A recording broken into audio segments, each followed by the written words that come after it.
This is Rev Su coming at you from Cat Hair Don't Care. I am out on a date with my husband and I had the urge to share some stuff with you about my embroidery project. I don't know if I've done a video about this little contraption here. It is called a scroll frame. And it is just like an embroidery hoop, except what you do is it's for linear projects, and this is the satin binding for a baby blanket that I've been working on for over a year, and she's walking now and may not need a sensory blanket, but she's going to get one anyway. And what you do, so here's what the back looks like. So you have it rolled up. I actually have it rolled up incorrectly.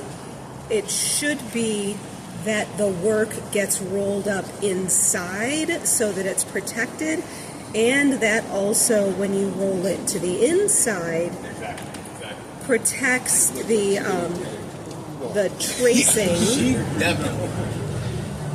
I can zoom in here. You can see that I've traced my pattern. This is actually the mother's handwriting, and this is a line from a poem that she wrote about the baby, so it's extremely sentimental part of this blanket.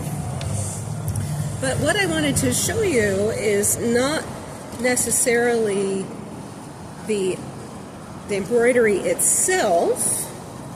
And yes, I am doing this portrait and then rotating it to landscape. So if you look behind me, there are columns, and I am out in a piazza, and so it's, yeah. But what I wanted to show you is this.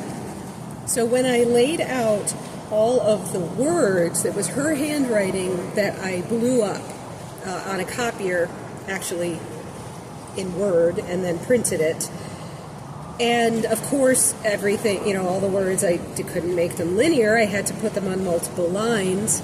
And so I sort of taped them to this individually, and I ended up getting a little bit too much space between the words, and I didn't realize it until I had done a couple of words already, because of course you start at the end of the sentence and work to the beginning so that all of the directions of the stitches are correct.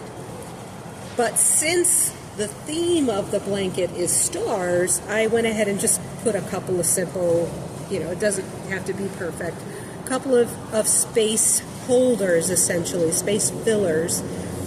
And I may come back and add a third one later, who knows, but I thought that was a really good way to handle this. I'm completely self-taught or internet-taught, and so I came up with this myself, and I figured somebody else might have a similar situation and want some advice on that. So anyway, thanks very much. Check you later.